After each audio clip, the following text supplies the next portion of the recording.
নমস্কার। ভারতীয় ইতিহাস সংকলন সমিতি করিমগঞ্জ ডিস্ট্রিক্টের তরফ থেকে আপনাদের সবাইকে অভিনন্দন জানাই। আজকে আমাদের যে বক্তব্য অনুষ্ঠানের আয়োজন হয়েছে তাতে আমাদের মধ্যে আছেন শ্রীযুক্ত শিবব্রত সাহা মহাশয়।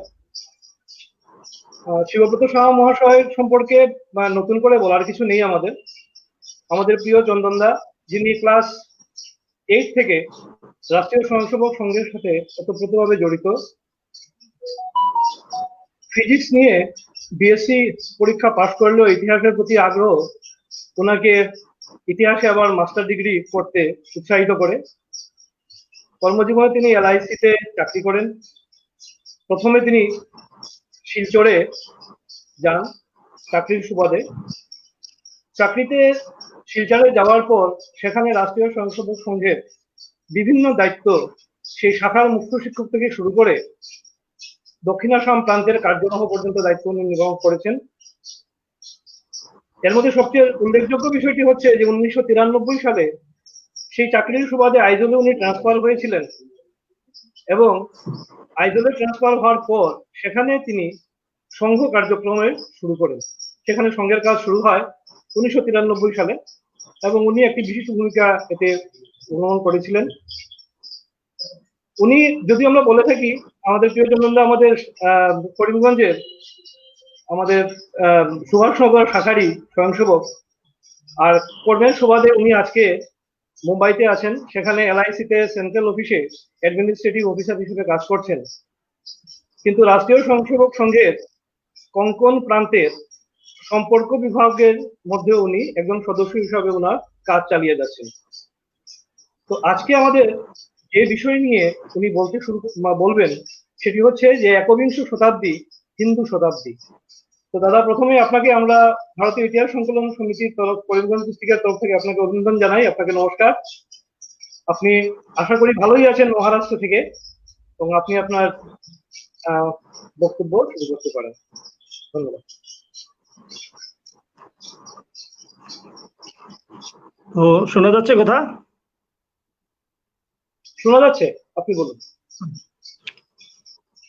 তো উপস্থিত শ্রোতা বন্ধুগণ এবং আমার অনেক গুরুজন হয়তো আছেন এখানে, সবাইকে শ্রদ্ধা জানিয়ে আজকের যে বিষয়টি আমি প্রতিপাদন করার চেষ্টা করছি। আজকের বিষয়টি হচ্ছে যে বিষয়টি, যারা আমরা সংঘের স্বয়ংসেবক, যারা আমরা সংঘের শাখাতে যাই, তারা প্রায় এই শতাব্দী শুরু হওয়ার আগে থেকেই একটা গান আমরা সবসময় গেয়ে থাকি, এখনো গাই। সেই গানটার এক পংক্তি আমি বলছি। পংক্তিটা হচ্ছে, বোধ ইত্তা সঙ্গ ভাবম নাশ ইত্তা হীন ভাবম নবশতাব্দে কলিযুগাব্দে হিন্দু ধর্ম বিজয়তাম। এই গানটা আমরা গেয়ে থাকি, গত 20 বছর ধরে তো আমিও গাইছি। মানে এই যে শতাব্দী, এই শতাব্দীতে হিন্দু সংস্কৃতি বিশ্বকে প্লাবিত করবে। এখন এই কথাটার অর্থ এ নয় যেটা ইসলামিক যে পরিভাষা বা খ্রিস্টানদের যে পরিভাষা বা কমিউনিজমের যে পরিভাষা, এটা ঠিক সেই মাপদণ্ডে বিচার করলে হবে না। আমরা কোনো সুপার পাওয়ার হয়ে অন্য কোনো দেশকে দখল করব, এই ধরনের ভাবনা এটার মধ্যে নেই। হিন্দু ধর্ম বিজয়তাম মানে হিন্দু সংস্কৃতি, সেই সংস্কৃতির আধারে বিশ্বের মানুষ মান্যতা প্রদান করবে। হিন্দু যে জীবন পদ্ধতি, হিন্দু রীতিনীতি, হিন্দু সংস্কৃতি, হিন্দু ভাবনা, এটা মানবীয় মানবীয় ভাবনা, সেটা পৃথিবী অ্যাকসেপ্ট করবে এবং আমরা ওইভাবে সমস্ত জগৎকে ইন্সপায়ার করতে পারবো, মোটিভেট করতে পারবো। এই কথাটার অর্থ হচ্ছে সেটা। এই নব শতাব্দীতে হিন্দু ধর্ম বিজয় লাভ করবে, এই কথাটার অর্থ হচ্ছে এটা। এটা কোনো মিলিটারি পাওয়ার নিয়ে অন্য কোনো দেশকে দখল করার কথা এখানে, এই ভাবনাটা এখানে নেই, যেটা অন্যান্য ভাবধারার মধ্যে যে ভাবটা আছে এটা এখানে নেই। আমরা তো এই শতাব্দীর আলাপ করব, কিন্তু গত শতাব্দীটা কি ছিল সে ব্যাপারে একটু আমরা জেনে নেই, এবং এটাই মূল আলোচ্য বিষয়। গত শতাব্দীতে যদি আমরা ফার্স্ট হাফ দেখি, ফার্স্ট হাফ তো সাম্রাজ্যবাদী ছিল, ব্রিটিশের সাম্রাজ্যবাদের মধ্যে আমরাও ছিলাম। কিন্তু সেকেন্ড ওয়ার্ল্ড ওয়ারের পরে দ্য প্যারাডিম শিফট হয়েছে, আর শিফট হওয়ার পরে এই যে ডমিনেটিং যে ইয়েটা পাওয়ার, সেটা চলে গেছে আমেরিকা এবং রাশিয়া, যেটাকে আমরা বলতাম কোল্ড ওয়ার বলতাম। গত শতাব্দীতে বলতে গেলে এই দুইটা মতবাদের, মানে একটা হচ্ছে কমিউনিজম আর একটা ক্যাপিটালিজম, সমূহবাদ এবং ধনতন্ত্রবাদ, এই দুইটা বাদের সংঘর্ষস্থল ছিল গত শতাব্দী। যদিও আমরা দুইটা বাদ বলছি, দুইটা বাদই তার মূল যে বেসটা সমান। বেসটা কি? দুইটা বাদই মেটেরিয়ালিজমের উপরে ভিত্তি করে তৈরি হয়েছে। মেটেরিয়ালিজম মানে কি? মেটেরিয়ালিজম মানে আউটওয়ার্ড ওয়ার্ল্ডের যে জ্ঞান, যত ধরনের জ্ঞান আছে তাকে মেটেরিয়ালিজম বলে। আমাদের প্রাচ্য বিদ্যার আধারে আমাদের বিদ্যাকে দুই ভাগে ভাগ করা হয়, একটা বলে বিদ্যা, একটা বলে অবিদ্যা। অবিদ্যা মানে কোনো বিদ্যা নয়, এরকম নয়। অবিদ্যা মানে যত মেটেরিয়ালিস্টিক, সেটা ফিজিক্স হোক, কেমিস্ট্রি হোক, অ্যাস্ট্রোনমি হোক, ভূগোল হোক, যাই হোক, এগুলা হচ্ছে মেটেরিয়ালিস্টিক জ্ঞান। আর আরেকটা বিদ্যা হচ্ছে যেটা অন্তর্মুখী, যেটা আমাদের দেশে, আমাদের ভারতবর্ষের এটা জ্ঞান হওয়া চাই। এই যে ব্যাপারটা, এটা ওই ওদের এখানে নেই। ধনতন্ত্রবাদ বা সমূহবাদ বা বাকি ইউরোপিয়ান বা পাশ্চাত্য থিঙ্কিং এ ওটা নেই। তো এই দুটা বাদই মেটেরিয়ালিজমের উপরে দাঁড়িয়ে আছে, যদিও আমরা বলি এটাকে দুইটা বাদ। অ্যাকচুয়ালি একই মুদ্রার আমরা বলতে পারি এটা এপিট আর ওপিট ছিল। কথা হচ্ছে, দেখুন, রাষ্ট্রীয় স্বয়ংসেবক সংঘ এবং কমিউনিজম, এই দুইটা ভাবধারা ভারতবর্ষে প্রায় একই সময় শুরু হয়েছিল।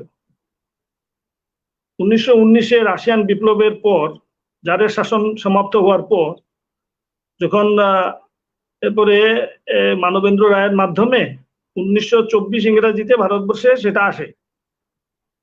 1925 সালেও রাষ্ট্রীয় স্বয়ংসেবক সংঘ শুরু হয়েছিল, একসঙ্গেই শুরু হয়। কিন্তু আমরা জানি আজকে বর্তমানে উইদাউট এনি পলিটিক্যাল পাওয়ার, রাষ্ট্রীয় স্বয়ংসেবক সংঘ এমন একটা সংগঠন যেটা সারা বিশ্বে আজকে লার্জেস্ট ভলান্টারি অর্গানাইজেশন। আর ওই যে কমিউনিজম যেটা শুরু হয়েছিল বা সমূহবাদ যেটা আমরা বলি, সেটা রাশিয়ান বিপ্লবের পর প্রথম যে কয়েকটা পঞ্চবার্ষিক পরিকল্পনা ছিল তাতে বেশ সমৃদ্ধি লাভ করেছিল। আর তাতে সারা বিশ্বে যারা ধনতন্ত্রবাদের বিরুদ্ধে ছিলেন তারা মনে করেছিলেন যে একটা আলাদা আইডিয়া পাওয়া গেল, আর একটা বাদ পাওয়া গেল। সেজন্য পৃথিবীতে দেখা যায় অনেক দেশেই এই বাদটা ছড়িয়ে পড়তে থাকে। কিন্তু আমরা জানি 50 বছর যেতে না যেতেই এই বাদের বিরুদ্ধে যেসব দেশে বাদগুলো ছড়িয়ে পড়েছিল, এবং বিশেষত ইউএসএসআর, সোভিয়েত রাশিয়া যাকে বলি আমরা, তো সে প্রায় 15টা দেশকে দাবিয়ে রেখেছিল। সব দেশে একসঙ্গে বিদ্রোহ শুরু হয়ে গেল। 1980 মানে 80-র দশকে 80 থেকে শুরু হয়ে যায়। প্রথম পোল্যান্ডে শুরু হয়, পোল্যান্ড থেকে শুরু হয়ে যায়, এবং শুরু হওয়ার পর ধীরে ধীরে 5 বছরের মধ্যে দেখা যায় প্রায় সবটা যে ওদের যে রাজ্য ছিল, যারা তার আন্ডারে ছিল ইউএসএসআর এর, সবগুলোর মধ্যে বিদ্রোহ শুরু হয়। এই প্রেসারে টিকতে না পেরে গর্বাচভ ছিলেন,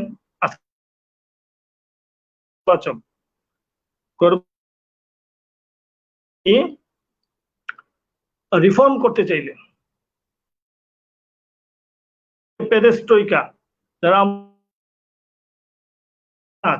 পেরেস্ট্রোইকা রিফর্ম, গ্লাসনস্ট, ওপেননেস, গ্লাসনস্ট মানে রাশিয়ান ভাষা গ্লাসনস্ট, উনি ওপেননেসের রিফর্ম, নাকি ওপেননেসের রিফর্ম আনলেন, সঙ্গে সঙ্গে এই যতগুলা কান্ট্রি ইউএসএসআর এর আন্ডারে ছিল একসঙ্গে এরকম বিস্ফোট করলো, সব একসঙ্গে স্বাধীন হয়ে গেল। এবং তার লাস্ট যে যাকে বলে কিল ঠোকা এই সমূহবাদের বিরুদ্ধে, সেটা হয়ে গেল 1989-এ যখন বার্লিন প্রাচীর ভাঙলো। বার্লিন প্রাচীর যে ভাঙলো সেটা ছিল 1989 সালের 11 নভেম্বর। আরেকটি ঘটনা সেই একই দিনে ভারতবর্ষে হয়েছিল। আপনাদের অনেকের মনে থাকতে পারে ঘটনাটা। আমি একটা দ্যোতক হিসাবে কথাটা বলছি যে পৃথিবীর দুই প্রান্তে প্রায় 7,000 কিলোমিটার দূরে দুইটা দেশ আর দুইটা ঘটনা একসঙ্গে হয়েছে।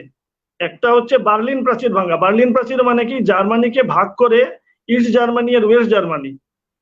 ওয়েস্ট জার্মানি ছিল ধনতন্ত্রবাদের আধারে আর ইস্ট জার্মানি ছিল এই সমূহবাদের আধারে। কিন্তু এই বার্লিন প্রাচীর ভেঙে একাকার হয়ে গেল। ঠিক সেই দিন ভারতবর্ষে রাম জন্মভূমি আন্দোলনের শিলান্যাস হয়েছিল। রাম জন্মভূমি আন্দোলনের যে শিলান্যাস, তখন রাজীব গান্ধী আমাদের প্রাইম মিনিস্টার ছিলেন, সেই সময়ে এটা শিলান্যাস হচ্ছিল। মানে এটা দ্যোতক হিসাবে বলতে পারেন, যদিও পৃথিবীর 7,000 কিলোমিটার দূরে দুইটা ঘটনা, কিন্তু একটাতে মনে হচ্ছে যে হিন্দু রাষ্ট্রের যে ফাউন্ডেশন সেটা যেন ভিত তৈরি হচ্ছে, আর ওদিকে ওয়েস্টার্ন যে থিঙ্কিং, সেই থিঙ্কিং এর মধ্যে যে ধনতন্ত্র আর এই সমূহবাদ, এদের যে ফাউন্ডেশন সেটা ধ্বংস হচ্ছিল। এটা এক সিম্বলিক হিসাবে আমরা বলতে পারি। তো সেটা আমরা দেখেছি। এটা লাস্ট যে ছিল 1989-এর এই ঘটনা, এরপর থেকে যে কমিউনিজমের ডিক্লাইন, এটা সারা বিশ্ব জুড়ে আমরা দেখতে পেয়েছি। এবং ভারতবর্ষেও তার ডিক্লাইন, ওটার সঙ্গে সঙ্গে ভারতবর্ষেও যারা ছিলেন সেই বাদের অনুসরণকারী, তাদের মধ্যে হতাশা আসলো। এবং আমরা জানি ধীরে ধীরে ভারতবর্ষেও তার ডিক্লাইন শুরু হয়ে যায়।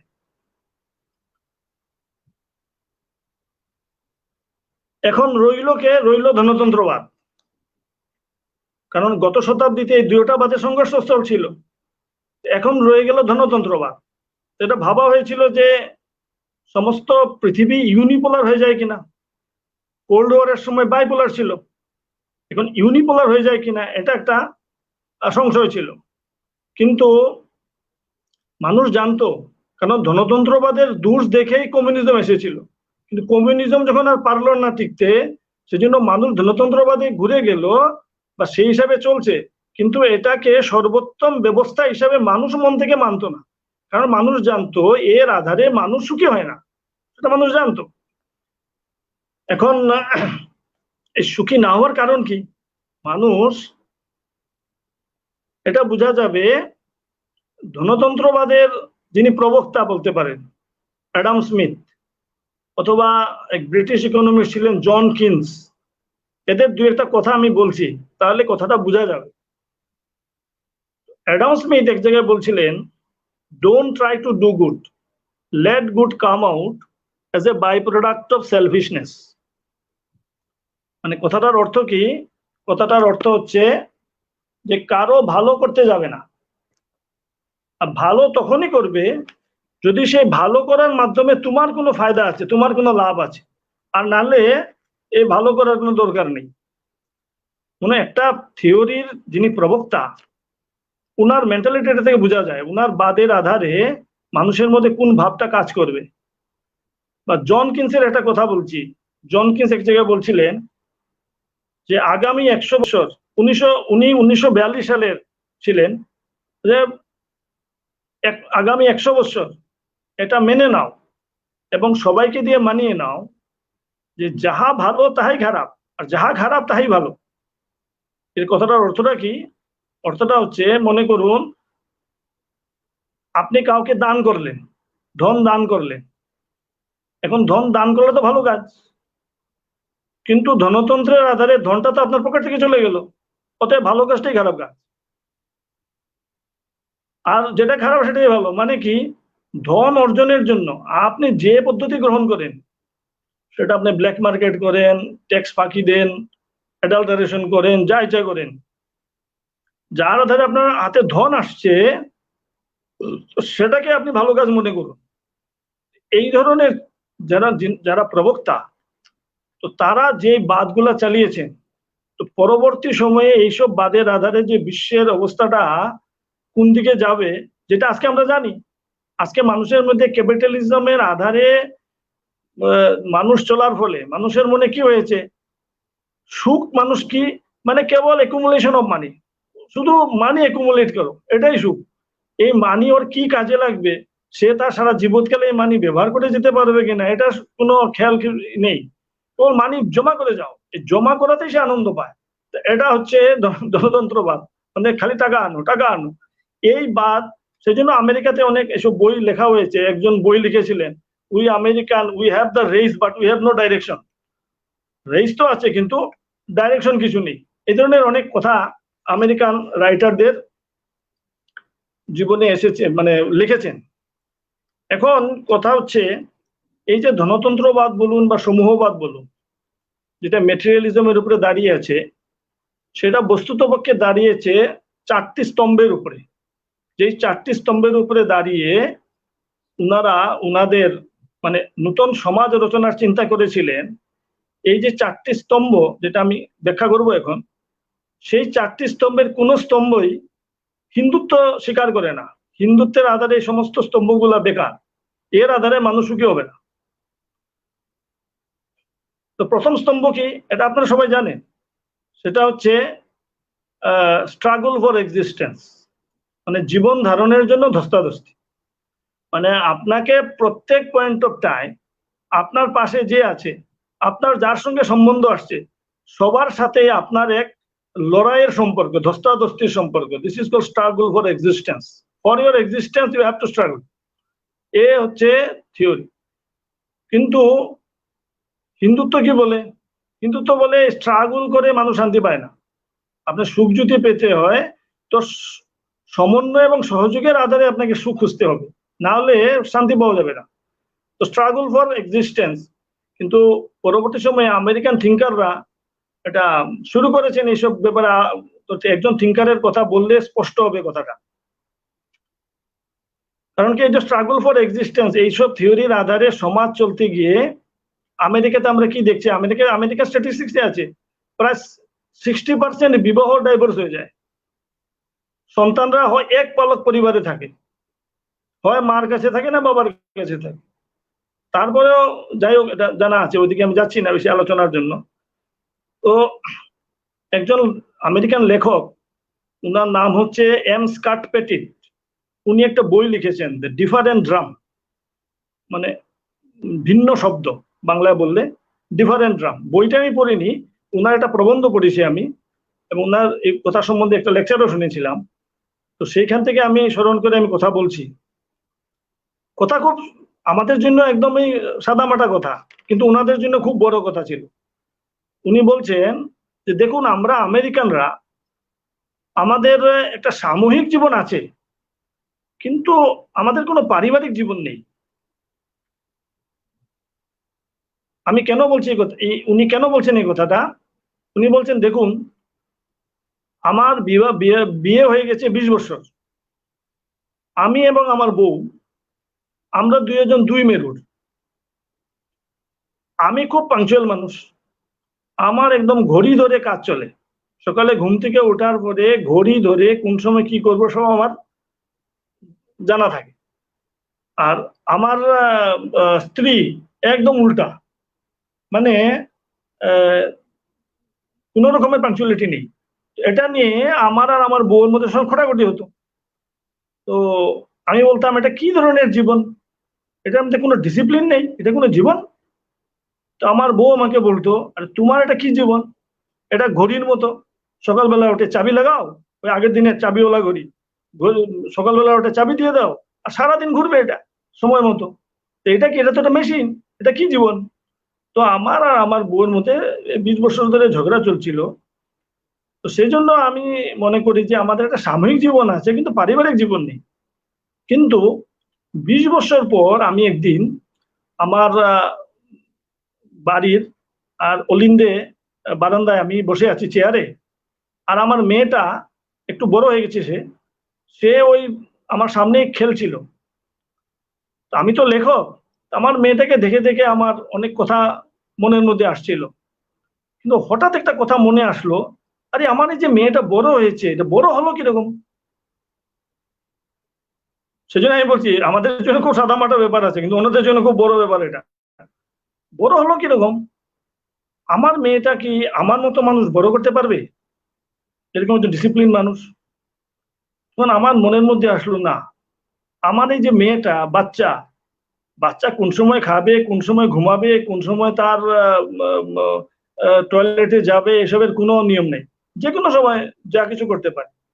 তো এরকম একটা বাচ্চাকে যদি বড় করতে হয়, তা আমার স্ত্রীর মতোই আনডিসিপ্লিন মানুষই একটা চাই। আমার মতো ডিসিপ্লিন মানুষ আমার বাচ্চাকে বড় করতে পারবে না। যখন আমার মনের মধ্যে আসলো, তখন আমি বুঝতে পারলাম, আরে না না না, এতদিন আমার থিঙ্কিংটা একটা ভুল ছিল। বস্তুত পক্ষে আমার মধ্যে অনেক গুণ আছে, হয়তো আমার বউর মধ্যে নেই। আমার বউর মধ্যে অনেক গুণ আছে, সেটা আমার মধ্যে নেই। আমরা দুজনে মিলে পরিপূরক। যখন আমার মনের মধ্যে আসলো, তখন আমি বুঝলাম যে আমরা এই 20 বছর একটা পরিবারই ছিলাম। তো এই যে ধারণা, এটা আমেরিকান থিঙ্কারের কথা আমি এই জন্য বলছি, সেজন্য আমাদের কাছে খুব সাধারণ কথা। মানে সব জায়গাতে কেবল স্ট্রাগল দেখো, স্ট্রাগল ফর এক্সিস্টেন্স, এই কথাটা ধুপে থেকে না। ব্যবহারিক জীবনে যদি মানুষকে সুখী হতে হয়, তো আপনাকে সমন্বয় এবং সহযোগ এর আধারে চলতে হবে। তো সেকেন্ড স্তম্ভ কি হচ্ছে সেটা আমরা জানি, স্ট্রাগল ফর এক্সিস্টেন্স এর পরে কি আসে। এই স্ট্রাগলে যে সবচেয়ে হুমড়া তুমরা, সে বেঁচে থাকবে, survival of the fittest, he will survive who is fit in the struggle. এখন কথাটা হচ্ছে সার্ভাইভাল অফ দ্য ফিটেস্ট, এটা কি মানুষের সমাজের কথা? জঙ্গলের জন্য ঠিক আছে, জঙ্গলে তো সেই পশু সবচেয়ে বড় যেই পশু অন্যকে দাবিয়ে খেতে পারে, জঙ্গলে ঠিক আছে। কিন্তু মানুষ সমাজ তৈরি করেছে, সঙ্গে আইন তৈরি করেছে। আইন কেন তৈরি করেছে তাহলে? আইন তো তৈরি করেছে যাতে সবল দুর্বলকে আর অত্যাচার না করতে পারে, রাজাও যাতে প্রজাকে অত্যাচার করতে না পারে, সেই জন্য আইন তৈরি হয়েছে। সেই জন্য সার্ভাইভাল অফ দ্য ফিটেস্ট এই কথাটা মানব সমাজে কোথা থেকে আসে? সেজন্য আমাদের হিন্দুত্বের আধারে আমরা কি বলি, আমরা বলি মানুষকে সংস্কারিত হতে হবে। সংস্কারিত হওয়াটা মানে কি? উদাহরণ দিয়ে বলছি, 3টা শব্দ আছে। এখন নিজে অর্জন করা আর নিজে খাওয়া, এটাকে প্রকৃতি বলে। যেমন আমরা জানি গোমাতা আর নিজেই ময়দানের মধ্যে আর ঘাস ছিঁড়ে ছিঁড়ে খেতে থাকে, নিজে অর্জন করছে, নিজেই খাচ্ছে, এটা প্রকৃতি, প্রত্যেক জীব তা করে থাকে। কিন্তু অন্যেরটা ছিনিয়ে খাওয়া, এটাকে বলে বিকৃতি। আর নিজে অর্জন করা, অন্যকে খাওয়ানো, একে বলা হচ্ছে সংস্কৃতি। এখন ভারতবর্ষের পরিবারের সংস্কৃতির আধারে চলে, এই সংস্কৃতি সর্বত্র আছে, হিন্দু সমাজে সর্বত্র এই সংস্কৃতির আধারেই চলছে। এই সংস্কৃতির যে ভাবটা, এটা ধীরে ধীরে বিশ্বের মধ্যে পরিব্যাপ্ত হচ্ছে। এই যে ধনতন্ত্রবাদের এই যে আমি ইয়ের কথা বললাম, যে don't try to do good, let good come out as a by product of selfishness, এই কথা মানলে মানব সমাজ কেউই সুখী হবে না। সেজন্য ওয়ার্ল্ড থিঙ্কার যারা, তারা আজকে হিন্দুত্বের আধারে এই যে বিচার, এই বিচার উনাদের উনাদের বিভিন্ন লেখার মাধ্যমে ব্যক্ত করছেন। আমি কেবল একটা লেখার কথা আমি আপনাদের সামনে বললাম। থার্ড স্তম্ভ হচ্ছে exploitation of nature. Exploitation of nature মানে কি? প্রখ্যাত ঐতিহাসিক আর্নল্ড টোয়েনবি উনি এক জায়গায় বলছেন যে পৃথিবীতে যে ইকোলজিক্যাল আজকাল ইমব্যালেন্স দেখা যাচ্ছে বা পর্যায়বরণ, এই যে প্রদূষণ দেখা যাচ্ছে, এটার মূল কারণ হচ্ছে বাইবেল। কে বলছেন? আর্নল্ড টোয়েনবি। আমাদের দেশের কেউ বলেন, আর্নল্ড টোয়েনবি বলছেন। বাইবেল কেন বলছেন? উনি বলছেন এই কারণে যে বাইবেল বলছে যে এই পৃথিবী মানুষের ভোগের জন্য তৈরি হয়েছে, এটা বাইবেল বলছে। তো বাইবেল বলছে, বাইবেল তো সবার মাথার উপর। মানুষ বেতাহাসা আর এই প্রকৃতিকে আর ইউজ করেছে, এই প্রকৃতির কি হবে সেটা ভাবেইনি। সেজন্য এই সমস্ত ইকোলজিক্যাল ইমব্যালেন্স যেটা আজকে আমরা দেখছি, সেটা আজকে আমরা অনুধাবন করতে পারছি। কিন্তু হিন্দুত্ব কি বলছে? হিন্দুত্ব বলছে আরে প্রকৃতির মধ্যেই তো থাকতে হবে, প্রকৃতিকে ছেড়ে তো থাকা যাবে না। প্রকৃতির মধ্যে যদি থাকতে হয় তো প্রকৃতির সঙ্গে সম্পর্ক বানিয়ে থাকতে হবে। সেজন্য আমরা প্রকৃতিকে মা বলেছি, নদীকে মা বলেছি, গৌমাতাকে মা বলেছি, তুলসীকে পূজা করি, বটবৃক্ষকে পূজা করি, এরকম অনেক জন্তু জানোয়ার আমরা পূজা করি। এটা কি আছে? এই ভাবধারা কোথা থেকে এসছে? যে হিন্দুত্ব এই সর্বভূতে ব্রহ্ম দর্শন, এটা সাধারণ মানুষ বুঝে না বুঝে, কিন্তু মানুষের মধ্যে এই ভাবটা দেওয়া হয়েছে যে প্রকৃতিকে রক্ষা করতে হবে, প্রকৃতি মার মতো। তো এই ভাবটা আমরা নিজের দেশকে আমরা মা বলেছি। পৃথিবীর কোনোদিন নিজের দেশকে মা বলে না, ফাদার পর্যন্ত আসে, কিন্তু মা আর বলেন। তো আমাদের সম্পর্ক এটা আমরা করেছি। সেজন্য প্রকৃতিকে শোষণ নয়, প্রকৃতিকে দোহন করা। এই শোষণ আর দোহন, এই দুটা শব্দ। দোহন মানে কি আমরা জানি, গ্রামগঞ্জে আমরা যারা গৌমাতাকে দুধ আমরা দুহাতে দেখি, তা মানে কি না,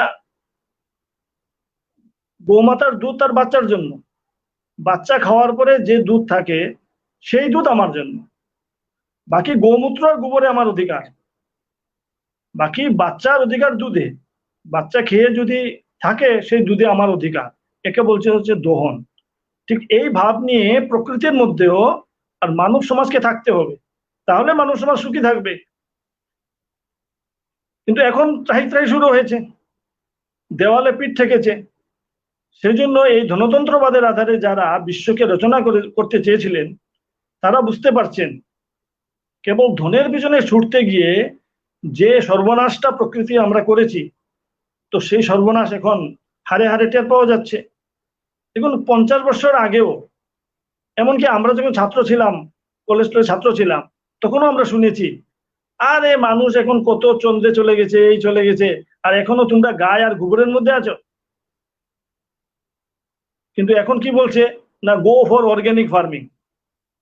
হ্যাঁ, এখন জৈবিক কৃষি, সেদিকে এখন ধ্যান আকর্ষণ করা হচ্ছে। আগে বলছে আরে এই ঘাস লতা পাতা খেয়ে কি অসুখ সারবে, আমাদের আয়ুর্বেদকে ক্রিটিসাইজ করা হয়েছে। কিন্তু আজকে মানুষ কি বলছে না, টেট্রামাইসিন, ও মাইসিন, সেই মাইসিন, কত রকমের অ্যান্টিবায়োটিক। কিন্তু এখন বলছে কি না, গো ফর হার্বাল মেডিসিন। মানে আবার ঘুরে এসব জ্ঞান তো আমাদের ছিল, এটা হিন্দুত্বের জ্ঞান। সেজন্য আমি বলি যে এটা সোলজার দিয়ে ডোমিনেট করার কোনো দরকার নেই। এটা মানুষ তার থেকে এই হিন্দুত্বের যে সংস্কৃতি, এই সংস্কৃতিকে মানুষ তার নিজের সুখের জন্য তাকে গ্রহণ করতে হবে, নাহলে তো সে ধ্বংসই হবে। সেজন্য স্বাভাবিকভাবে এই সমস্ত আচার বিচার হয়ে গেছে, এখন এই লাইনে মানুষ চলতে থাকবে। 3টা স্তম্ভ বললাম, 4th স্তম্ভ হচ্ছে ইন্ডিভিজুয়াল রাইটস। ইন্ডিভিজুয়াল রাইটস, ব্যক্তিগত অধিকার। এটা মানে কি? আমি একটা ঘটনার কথা বলছি। H.G. ওয়েলস, একজন ইংলিশ রাইটার। H.G. ওয়েলস একবার তদানীন্তন বিভিন্ন দেশের বড় বড় মহাপুরুষ যারা, উনাদেরকে উনি একটা চিঠি লিখেছেন।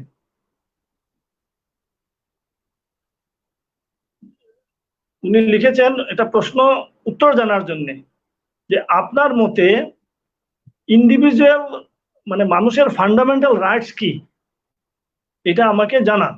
এভাবে লিখেছিলেন উনি চিঠি অনেক বড় বড় মানুষকে সেই সময়ে বিভিন্ন দেশে। আমাদের গান্ধীজিকে উনি চিঠিটা লিখেছিলেন, আর গান্ধীজি একটা মার্মিক উত্তর দিয়েছেন। উনি বলেছেন যে মানুষের ফান্ডামেন্টাল রাইটস বলে কোনো জিনিস নেই, ফান্ডামেন্টাল ডিউটি আছে। উনি হিন্দুত্বের আধারে কথাটা বলেছেন। হ্যাঁ, একজনের ডিউটির মধ্যে আরেকজনের রাইট সন্নিহিত আছে। যেমন হাজবেন্ড যদি তার দায়িত্ব পালন করে তাহলে স্ত্রীর অধিকার রক্ষা হয়ে যায়, ঠিক সেই রকম স্ত্রী যদি উনার দায়িত্ব পালন করেন, কর্তব্য পালন করেন, তাহলে পতির স্বামীর অধিকার রক্ষা হয়ে যায়। মাতা পিতা যদি উনাদের কর্তব্য পালন করেন তাহলে পুত্রের অধিকার রক্ষা হয়ে যায়। এরকম পুত্রকন্যা যদি তাদের কর্তব্য পালন করে তো মাতা পিতার অধিকার রক্ষা হয়ে যায়। এরকম সর্বত্র ম্যানেজমেন্ট যদি তার কর্তব্য ঠিকভাবে পালন করে তাহলে শ্রমিকের অধিকার রক্ষা হয়। শ্রমিক যদি তার কর্তব্য ঠিকভাবে পালন করে তাহলে ম্যানেজমেন্টের অধিকার রক্ষা হয়। রাজা যদি তার রক্ষা হয়, প্রজাও যদি তার কর্তব্য পালন করে তো রাজার অধিকার রক্ষা হয়। মানে একজনের কর্তব্যের মধ্যে আরেকজনের অধিকার নিহিত আছে। সেজন্য ব্যক্তিকে ফান্ডামেন্টাল রাইটস এর উপরে দাঁড় করাতে হবে না, ব্যক্তিকে দাঁড় করাতে হবে ফান্ডামেন্টাল ডিউটির উপর। ফান্ডামেন্টাল ডিউটি যদি সবাই ঠিকভাবে পালন করে তাহলে আর সবার অধিকার রক্ষা হয়ে যাবে, আর টাসল থাকবে না। সেই সময় টাসলের প্রশ্নই থাকে না। তো হিন্দুত্ব এই আধারে বিচার করে এই চারটা স্তম্ভ। আমি এই জন্য ফিলোসফি বেস্ট এই জন্য বললাম,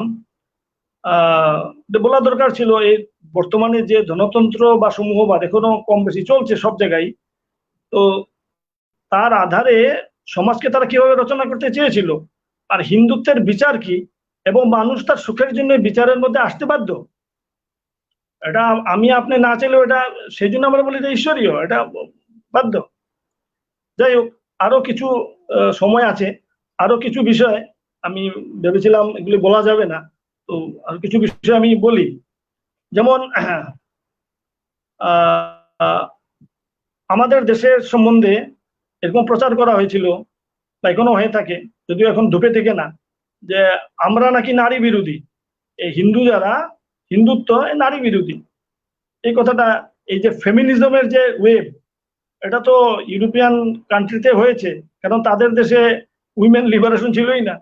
যদিও ইকুয়ালিটি, ফ্যাটার্নিটি এইসবের স্লোগান তারা অনেক দিয়েছে, কিন্তু মহিলাদের ভোটাধিকার দিতে অনেক সময় লেগেছে ওদের। কিন্তু ভারতবর্ষে কিন্তু যেদিন ভারতবর্ষ স্বাধীন হয়েছে প্রথম সংবিধানে সবার জন্য সমান ভোটাধিকার ভারতবর্ষ দিয়েছে। এর কারণ কি, ভারতবর্ষ এটা কোনো সময় অন্যভাবে দেখে না। কিন্তু ভারতবর্ষে এই যারা বামপন্থী যারা লোকরা, তারা আমাদের দেশে ফেমিনিজমের ওয়েবকে চালাবার চেষ্টা করেছেন। কিন্তু আমরা জানি আমাদের প্রত্যেকের পরিবারের মধ্যে আমাদের পুরুষদের থেকে মহিলাদের পাওয়ার অনেক বেশি। সেই জন্য আমাদের দেশে ফেমিনিজমের দরকার নেই। আমাদের মা, মাসি, শাশুড়ি, কাকিমা, জেঠিমা বা নিজের পত্নীর যত পাওয়ার ঘরের ভিতরে, এই পাওয়ার পুরুষদের কারোরই নেই। সেজন্য আমাদের দেশে ফেমিনিজম, নারীর জন্য যে চিন্তা ভাবনা, এটা না করলেও চলবে। দেখুন, মানুষের সমাজে সবচেয়ে হাইয়েস্ট থিঙ্কিং যে লেভেল, সেটা হচ্ছে ঈশ্বরের চিন্তা, ঈশ্বর সম্বন্ধে মানুষের কল্পনা। এটাকে বলতে পারেন আপনি হাইয়েস্ট থিঙ্কিং একটা সমাজে। আর সেখানে দেখুন, পৃথিবীর কোন দেশ ভগবানকে নারী হিসেবে তো দেখতেই পাইনি। আর আমরা সে প্রাচীন কাল থেকে, এই যে আমাদের রঘুবংশ লিখেছেন কালিদাস, সেই কালিদাস রঘুবংশে শুরু করতেই আর শিব আর পার্বতীকে প্রণাম করছে, মা তো পিতরও বন্দে। অর্ধ নারীশ্বরের কল্পনা আমাদের দেশে প্রথম থেকেই হয়েছে, কিন্তু বদনাম আমাদেরকে দেওয়া হয়েছে যে হিন্দুত্ব নাকি নারী বিরোধী। কিন্তু আমরা জানি যে সবার, এটা বলার খুব দরকার, কারণ কি পৃথিবীর অর্ধেকই তো নারী। তো নারী সম্বন্ধে একটা সমাজের অবধারণা কি, তার মনোভাবনা কি, সেটা বিশ্বকে মোটিভেট করতে গেলে এটা খুব দরকার একটা সমাজে। সেজন্য আমাদের সম্বন্ধে বদনাম যারা দিয়েছে, বা আজকাল যারা পাশ্চাত্য দেশের যারা উইমেন থিঙ্কার যারা, তারাই এখন দাবি করছেন আরে গড কেবল হি কেন হবে, গড সি কেন হবে না। তো তারাই বলছেন কেবল পৃথিবীতে হিন্দু ধর্ম এমন ধর্ম যেখানে গড সি গড হয়, আর সি গড তো নয়। আমরা তো জানি সমস্ত পাওয়ার তো মহিলা দেবীদেরকে দেওয়া হয়েছে। দুর্গার তো ডিফেন্স মিনিস্ট্রি আছে, মা লক্ষ্মীর তো ফাইন্যান্স মিনিস্ট্রি আছে, আর এডুকেশন মিনিস্ট্রি তো সরস্বতীর, আর ইনফরমেশন অ্যান্ড ব্রডকাস্টিং কেবল নারদ মুনির কাছে আছে। আর বাকি তো সবাই মহিলাদের জন্যই আছে। সেই জন্য আমরা নারীকে শ্রদ্ধা করি না, এই যে কথাটা, এটা ধুপে থেকে না। সেই জন্য হিন্দুত্বের এই বদনাম নেই, যারা করেছে ওরা ভেস্টেড ইন্টারেস্ট নিয়ে করেছে সেটা। আরেকটা বদনাম আমাদেরকে দেয়, যেটা একটা সমাজের যারা নিচের লোক, একটা সমাজের নিচু তলার যারা লোক, কোন সমাজ যদি তার নিচু তলার লোকের কথা চিন্তা না করে, এই সমাজ শক্তিশালী হওয়া সম্ভবই নয়। আর সে বিশ্বগুরু কিরকম হবে? আমাদেরকে বদনাম দেওয়া হয় আমরা নাকি দলিত বিরোধী। এটা আজকে থেকে না, অনেক আগে থেকে। আর আজকাল তো চলছেই, আজকাল তো পলিটিক্যাল আন্দোলনগুলো চলে, না এরা সব দলিত বিরোধী। কিন্তু হিন্দুত্ব যদি যারা মানে অ্যানালাইটিক্যালি পড়েন বা জানার জন্য পড়েন, ভারতবর্ষের দুই স্ক্রিপচার রামায়ণ আর মহাভারত যিনি লিখেছেন এরা দুইজনই দলিত। কারণ এই বাল্মীকি ঋষি, উনি তো দস্যু ছিলেন, জঙ্গলে থাকতেন, উনি তো দলিত ছিলেন। উনি পরবর্তী সময়ে মুনি হয়েছেন, ওনার লেখা রামায়ণ যেটা এত প্রভাব আজ পর্যন্ত আছে আমাদের দেশে। আর উনি সংস্কৃতি লিখেছেন, যে সংস্কৃত সম্বন্ধে বলা হয় সেই সংস্কৃত উনিও জানতেন। তাছাড়াও যখন ভারতবর্ষে ব্রিটিশ এসেছিল, তো ব্রিটিশ যখন এসেছিল, যখন তারা সার্ভে করেছে, মেকলে যখন তার এই যে এডুকেশন পলিসি তৈরি করেছে, তার আগে যে সারা ভারতবর্ষ সার্ভে করেছে, তারা একটা জিনিস দেখেছে যে ভারতবর্ষের লিটারেসি রেট সেই সময় ব্রিটিশ হওয়ার আগে 97% লিটারেসি রেট। এবং তার মুখ্যম প্রমাণও আছে। আমি একটা প্রমাণ তো আপনাদেরকে এখনই দিতে পারি। এটা হচ্ছে ডেটটা আমি লিখেছিলাম, ডেটটা কোথায় একটা লিখেছিলাম, 1824-এর 3 এপ্রিল একটা চিঠি লেখা আছে। চিঠিটা হচ্ছে সেই সময়ও ব্রিটিশ আর পুরা ভারত দখল করেনি। মুম্বাই প্রেসিডেন্সি, ওই মাদ্রাস প্রেসিডেন্সি, ক্যালকাটা প্রেসিডেন্সি এরকম ছিল। তো মাদ্রাস প্রেসিডেন্সিতে এক জেলার এক কালেক্টর রেভিনিউ অফিসারকে লিখছেন যে তার জেলাতে যে লিটারেসির যে পরিমাণ সেটা লিখছেন, এবং একটা গ্রামের জন্য, একটা গ্রামের উনার জেলাতে 540টা স্কুল ছিল, এটা লেখা আছে ওই চিঠিতে। এই ডেটটা আমি বললাম, এই ডেটে চিঠিটা লেখা আছে। এবং সেখানে উনি দিয়েছেন যে ব্রাহ্মণ ইন্টেলেকচুয়াল কত, তারপরে ব্রাহ্মণ ইন্টেলেকচুয়াল সংখ্যা আমি লিখেছি 688 লিখেছেন, ব্রাহ্মণ ইন্টেলেকচুয়াল 688। তারপরে ক্ষত্রিয় বৈশ্য এরকম লেখা আছে, এবং শূদ্র SH শূদ্র এরকম লিখেছেন উনি। শূদ্রর কত সংখ্যা 4800। মানে শিক্ষার, কাউকে শিক্ষা থেকে বঞ্চিত করা হয়নি। কিন্তু মেকেলও কি করেছেন, মেকলে এই ভিত্তিটাকে ভেঙে দিয়েছেন। কি করে? নূতন ইংরাজি শিক্ষা প্রচলন করে।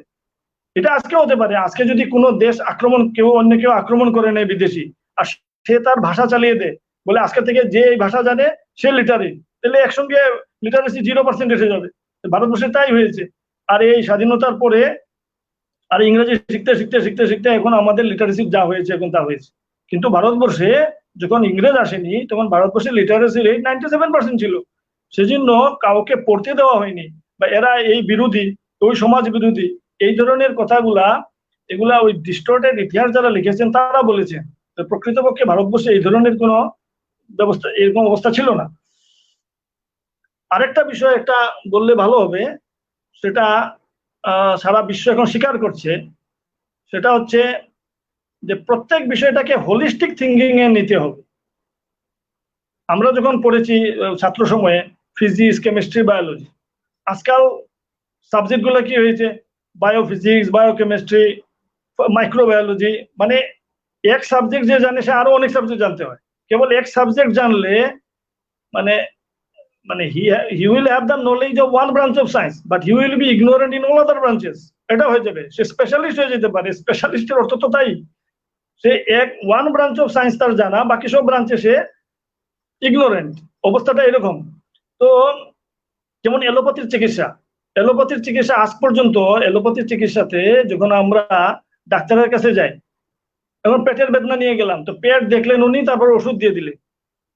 কিন্তু আমরা জানি এই বাংলা একটা সিনেমা আছে আগন্তুক সিনেমা, কেউ পারলে দেখবেন এটা, ওখানে এই কথাটা উঠেছে, কথাটা যে একজন পেটের বিমারী, তাকে কেবল আপনি ওষুধ দিয়ে দিলেন শরীরকে দেখে, তার কথা শুনে, কিন্তু তার যে লোভ যদি সে সম্বরণ করতে না পারে, আপনি যত ইচ্ছা তাকে পেটের ওষুধ দেন, তো আপনি কিভাবে তার পেটের বিমার সারিয়ে দিবেন? সারাতেই পারবেন না।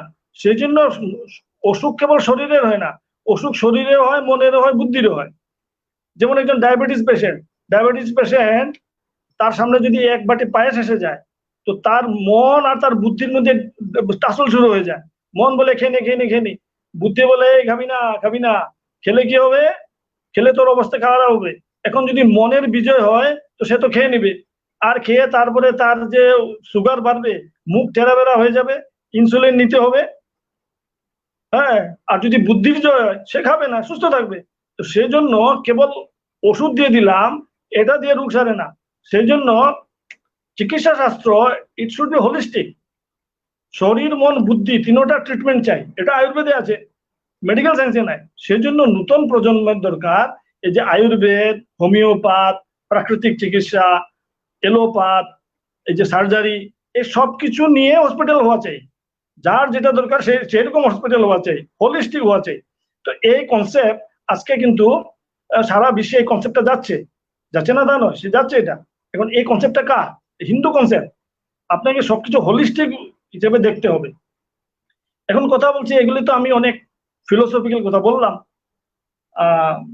কিন্তু ফিলোসফির আধারে আপনি জগৎকে মোটিভেট করতে পারবেন, ডমিনেট করতে পারবেন। জগৎকে ডমিনেট করতে হয়, আপনার ফিলোসফির পিছনে আপনার চাই, পাওয়ার চাই, তিনটা পাওয়ার চাই, military power, economic power, intellectual power, এই তিনটা পাওয়ার চাই। এই তিনটা পাওয়ার ছাড়া, পাওয়ার মানে অন্য দেশকে দখল করা তা নয়, কিন্তু এই পাওয়ার যদি আপনার দর্শনের পেছনে না থাকে, আপনাকে মানবে না কেউ। না, আমাদের দর্শন তো আছে, আমাদেরকে মানলো না কেন? মানে সেই জন্য আমাদের পেছনে পাওয়ার নেই। কিন্তু আজকে আমরা জানি মিলিটারি পাওয়ারে, এমনি তো আমাদেরকে চতুর্থ বলা হয় মিলিটারি পাওয়ারে, কিন্তু আমাদের আজকাল ইউরোপিয়ান নেশন গুলা এটা বলে যে এই সেঞ্চুরি এশিয়ান সেঞ্চুরি, এই কথাটা কিন্তু পাশ্চাত্য দেশে আছে, ইন্ডিয়ান সেঞ্চুরি বলে না, এশিয়ান সেঞ্চুরি বলে। তো এশিয়ার মধ্যে কে আছে? ইন্ডিয়া, চায়না আছে। এখন চায়নারও মিলিটারি পাওয়ার আছে, আমাদের থেকে বড় সংখ্যা বলে। আমি মিলিটারি পাওয়ার কেন বলছি, কিন্তু আমরা জানি চায়নার যে মিলিটারি পাওয়ার, এটা ওই কৌরব পক্ষের 14 অক্ষৌহিণী সেনার মতো। পাণ্ডব পক্ষে তো 7 অক্ষৌহিণী ছিল। কারণ মিলিটারি কার জন্য যুদ্ধ করে? শি জিনপিংকে সিংহাসনে বসানোর জন্য করবে। কিন্তু আমরা দেশকে দেশমাতৃকা বলি, ভারত মাতা।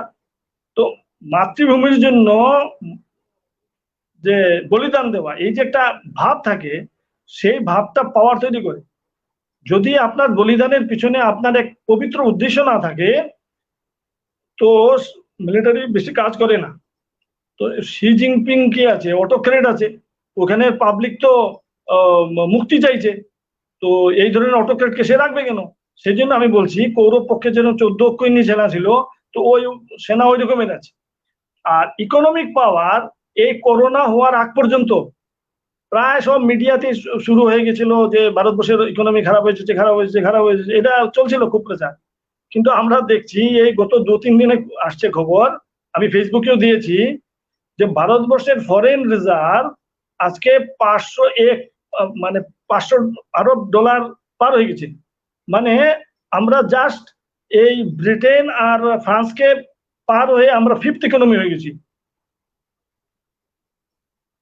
এখন আমরা, যে ব্রিটেন 50 বছর আগে আমাদেরকে কন্ট্রোল করেছে, আজকে তারা আমাদের পিছনে চলে গেছে, সামান্য পিছনে, কিন্তু আমরা পিছনে চলে গেছি। এবং করোনার সময়ও এই পিছনে যাওয়া, এটা ভারতবর্ষের অর্থনীতির স্ট্রংগেস্ট অর্থনীতির কথা বলছে। আজকে যারা মোদী সরকারের বিরুদ্ধে হতে পারে বা আলোচক হতে পারে, কিন্তু তারাও ফিগারকে অমান্য করতে পারবে না। বর্তমানে এই ফিগার আছে, আমি আমার ফেসবুকে দিয়েছি এর আলোচনা। তো ইকোনমিতেও আমরা ফিফথ হয়ে গেছি। আমাদের সামনে তো আর চারটা আছে। আর এখন যেটা ভারতবর্ষের গভর্নমেন্টও যে অর্থনীতির মডেলটা শুরু করতে চাইছেন, যেটা আমাদের দেশের মহান মনীষীরা চিন্তা করেছে, সেটা গান্ধীজি হোক, দীনদয়াল উপাধ্যায় হোক, বা নানাজি দেশমুখ হোক, বা দত্তবন্ধু ঠেঙ্গরি হোক, যারা বলছেন গ্রাম নির্ভর অর্থনীতি হওয়া চাই, ভিলেজ সেন্ট্রিক ইকোনমি হওয়া চাই, যেটাকে আমরা স্বদেশী অর্থনীতি বলছি। এখন এই যে সমস্ত লেবার ফোর্স নিজের নিজের গ্রামে গেছে, এবং গভর্নমেন্টও 20 লাখ কোটি টাকার যেটা একটা দিয়েছে, এতে আগামীতে হয়তো আমাদের গ্রাম নির্ভর যে অর্থনীতির এটার একটা হয়তো রাস্তা খুলবে, এবং সেটাই ভারতবর্ষের মুক্তির পথ, যেটা গান্ধীজি বলেছিলেন। কিন্তু নেহেরু মানেননি, উনি রাশিয়ান মডেল নেওয়ায় আর দেশটার মানে গন্ডগোল হয়ে গেছে, কিন্তু গান্ধীজির কথা মানেননি। সেই ভাবধারাটা আবার হয়তো সাধারণ মানুষের জীবনে, আর যে সুখে জীবন চালানো, সেই ভাবটা হয়তো আসবে।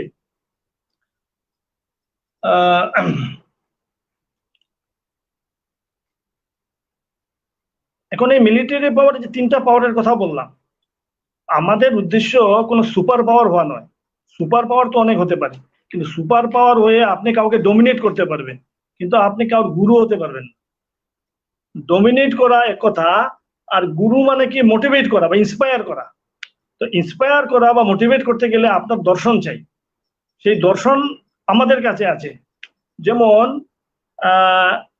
যারা ইতিহাসের ছাত্র, তারা আমরা জানি যে মানে বিংশ শতাব্দীর প্রথম দিকে, 1920-25 এরকম হবে, চায়নার একজন ফিলোসফার ছিলেন, উনি পিকিং ইউনিভার্সিটির প্রফেসর ছিলেন ফিলোসফির, হুশি। হুশি একটি কথা বলছিলেন, সেটা গুগলে পাবেন, গুগলে আছে, যে India dominated China culturally for 20 centuries without sending a single military. আমরা জানি সাউথ ইস্টার্ন যতগুলো স্টেট আছে, যে ইন্দোনেশিয়া আছে বা থাইল্যান্ড আছে, সব জায়গাতে আর হিন্দু সংস্কৃতি এখনো প্রভাবশালী। আমরা দেখেছি এই মোদিজির আহ্বানে যখন 10টা দেশ আর রামায়ণের মঞ্চস্থ করলো, সেটা আমরা দেখেছি আমাদের হিন্দু সংস্কৃতির প্রভাব। ইন্দোনেশিয়াতে একবার যখন নন অ্যালাইনমেন্ট মুভমেন্ট প্রথম বৈঠক ভারতবর্ষে হয়েছিল, তখন নেহরুজি ছিলেন সেই সময়ে। আর ইন্দোনেশিয়ার এসছিলেন একজন, তো উনি যখন বিদায় হচ্ছেন, তখন নেহরুজি উনাকে গিফট দিলেন। গিফট টিফট নিয়ে উনি বললেন, আমার আরেকটা গিফট চাই। কি গিফট চাই? আমার তো 4 কলস গঙ্গা জল চাই। আর এটা শুনেছে পাকিস্তানের এক অ্যাম্বাসেডার বলছে, আরে মশাই, আপনি মুসলমান হয়ে গঙ্গা জল দিয়ে আপনি কি করবেন? তখন উনি যে কথাটা বলেছিলেন সেটা হচ্ছে যে, for historical reason we have changed our religious faith, but we have not changed our predecessors. তো ইন্দোনেশিয়া সেই জন্য এখনো মুসলিম 10% মুসলিম কান্ট্রি, কিন্তু হিন্দু সংস্কৃতির ধারকেন বাহক। তো ভারতবর্ষ কই সুপার পাওয়ার হয়ে অন্যকে ডোমিনেট করার দরকার নেই, অন্যকে মোটিভেট করা। তো মোটিভেট করতে গেলে আপনার কাছে এক দর্শন চাই। সেই দর্শন আমাদের কাছে আছে, বা পৃথিবীর কারো কাছে নেই। তো সেই জন্য আর বাকি যে 3টা পাওয়ার, সেই 3টা পাওয়ার, আমাদের ইন্টেলেকচুয়াল পাওয়ার তো আমাদের কাছে আছেই।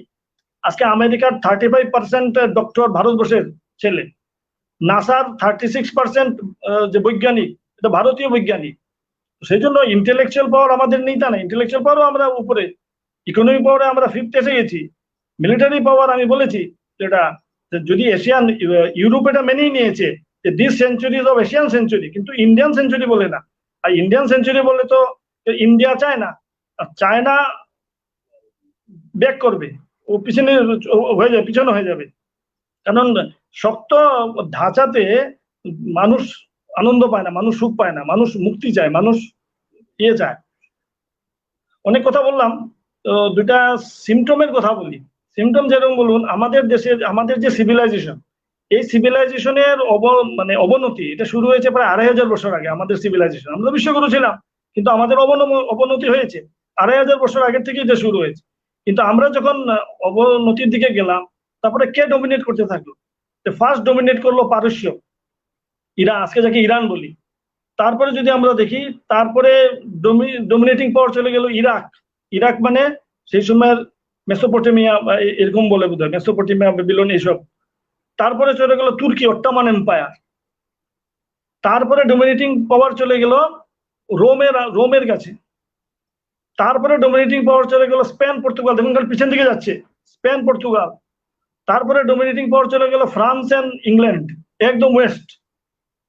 তারপরে সেকেন্ড ওয়ার্ল্ড ওয়ারের পরে যখন ইয়ের, কারণ এই যে ডমিনেটিং পাওয়ারটা ছিল, এটা অস্ত্রশস্ত্রের আধারে ছিল, মোটিভেটিং ফোর্স ছিল না, অস্ত্রশস্ত্রের আধারে ছিল। কিন্তু যেই আমেরিকা অ্যাটম বোম আবিষ্কার করে নিল, তো তাদের যে অস্ত্রশস্ত্র ছিল বাকি পাওয়ার গুলা, তারা দেখলো তো এত বড় বড় যুদ্ধ জাহাজ এগুলি করে কি লাভ, এক বাক্সের মধ্যে একটা অ্যাটম বোম রাখলে তো বহুত বড় পাওয়ারফুল। সেই জন্য প্যারাডিম শিফট হয়ে গেল, তো আমেরিকাতে চলে গেল। তো আমেরিকা অ্যাটম বোমধারী, তো বাই চান্স রাশিয়াও হয়ে গেল, সেটা চুরি করে হোক যে কোনো, রাশিয়াও অ্যাটমিক পাওয়ার নিয়ে নিল। তো আমেরিকান রাশিয়া দুটো অ্যাটমিক পাওয়ার।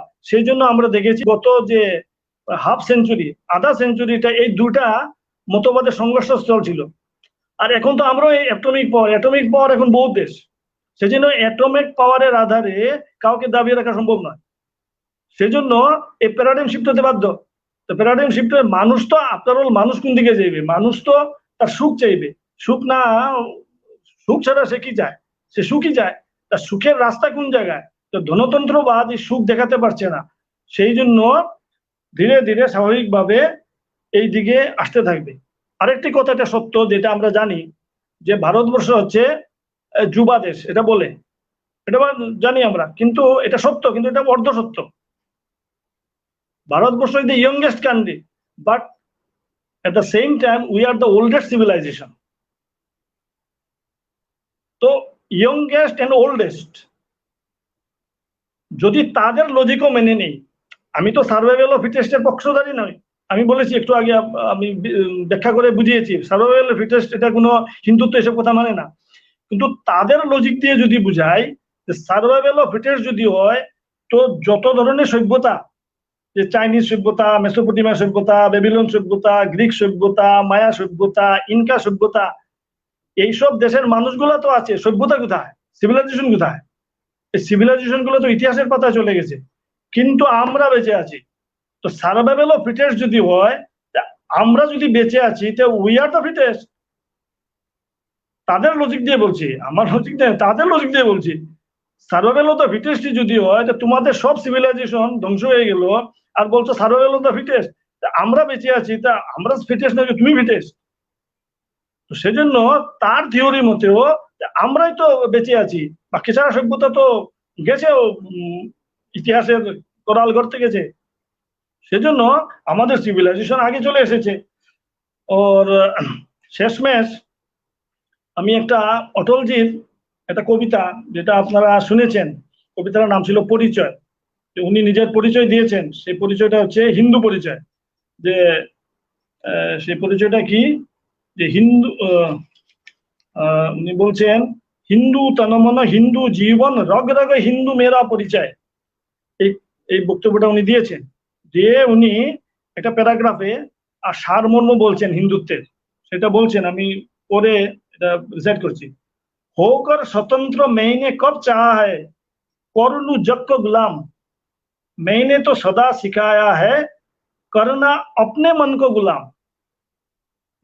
गोपाल राम के नामों पर कब मैंने अत्याचार किए, कब दुनिया को हिंदू करने घर घर में नरसंहार किए, कोई बतलाए काबुल में जाकर कितनी मस्जिद तोड़ी, भूभाग नहीं शत शत मानव के हृदय जीतने का निश्चय, হিন্দু তনমন হিন্দু জীবন, রগ রগ হিন্দু মেরা পরিচয়।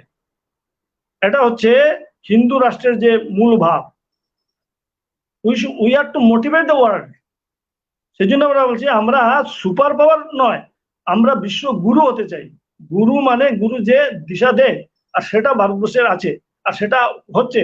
সঙ্গে আমাদের বাকি পাওয়ার গুলো থাকবে, আর বাকি দর্শন তো আমাদের আছেই। কিন্তু এটা প্রশ্ন হচ্ছে, এটা কতদিন কতদিন লাগবে এই কথাটা প্রশ্ন আসতেই পারে। কারণ একটা সংস্কৃত শ্লোক দিয়ে কথাটা শেষ করব যে তাবৎ গর্জন্তি শাস্ত্রাণি জম্বুকা বিপিনে যথা নো গর্জতি মহাতেজা এবৎ বেদান্ত কেশরী। মানে ততদিন পর্যন্ত এই যে শাস্ত্রগুলা আর জঙ্গলে শৃগালের চিৎকারের মতো চিৎকার করবে যত সময় না the lion of Vedanta is giving its all powerful role, যত সময় না বেদান্ত কেশরী আর তার পূর্ণ গর্জন করবে তত সময় জঙ্গলে শৃগালের চিৎকার শোনা যায়।